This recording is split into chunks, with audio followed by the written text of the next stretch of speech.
ఆ తప్పిపోయిన కుమారుడు తన చుట్టూ ఉన్నటువంటి స్నేహితులు కేవలం తన దగ్గర ఉన్నటువంటి డబ్బును చూసే వచ్చారనే వాస్తవాన్ని గ్రహించి వెంటనే నాన్న దగ్గరకు వచ్చేస్తే బాగుండేది. రాలా, పాకెట్ అంతా ఖాళీ అయిపోయినప్పుడు, పరసలో చిల్లి గవ్వలేనప్పుడు, ప్రమాదంలో పడ్డానో అని గ్రహించి నాన్న దగ్గరకు వస్తే చాలా బాగుండేది. రాలా అంటే చెప్పొచ్చేది ఏమిటంటే, మన ఆధ్యాత్మిక ప్రయాణంలో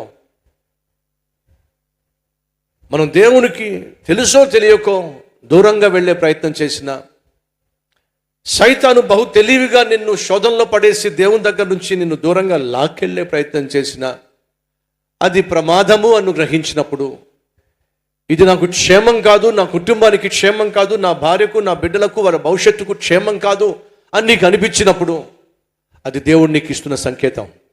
వచ్చేసేయి, నువ్వు వెళుతున్న మార్గం సరైనది కాదు, నువ్వు తీసుకున్న నిర్ణయం సరైనది కాదు, తిరిగి వచ్చేసేయి అని దేవుడు ఒకవేళ నీకు సంకేతం ఇచ్చినా, దేవుడు నిన్ను హెచ్చరిక చేసినా వెంటనే తిరిగి వచ్చేస్తే బాగుంటుంది. తప్పిపోయిన కుమారుడు నాన్న నుంచి దూరం కావడమే తప్పు, నా ఆస్తి నాకు ఇచ్చేసాయని చెప్పి ఆస్తిని పట్టుకెళ్ళిపోవడం తప్పు, వెళ్ళిపోయిన తర్వాత నానా పాపిష్టి పనులు చేసి ఉన్న ఆస్తి అంతా తగలేసుకోవడం తప్పు, అంతా ఆవిరైపోయిన తర్వాత తిన్నగా నాన్న దగ్గరికి రాకుండా ఆలస్యం చేయటం చాలా పెద్ద తప్పు.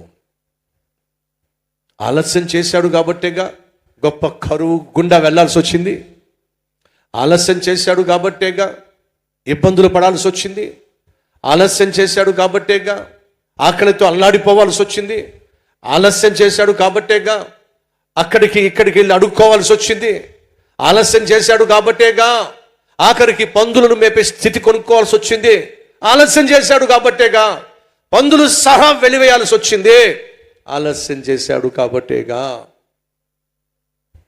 అన్నం పెట్టేవాళ్ళు నాకు ఎవ్వరూ లేరు అనేటటువంటి స్థితికి వచ్చి ఆఖరికి ఆలోచించడం మొదలుపెట్టాడు.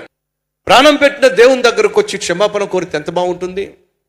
నాన్న నీ ఆస్తి నాకు ఇవ్వు అని చెప్పి అడిగినటువంటి ఆ నాన్న దగ్గరకు వచ్చేస్తే ఎంత బాగుంటుంది. రాలా, మళ్ళీ చెప్తున్నా, నువ్వు ఇల్లు విడిచి వెళ్ళిపోయిన మరుక్షణమే నాన్న కళ్ళన్నీ నీ మీదే ఉన్నాయి.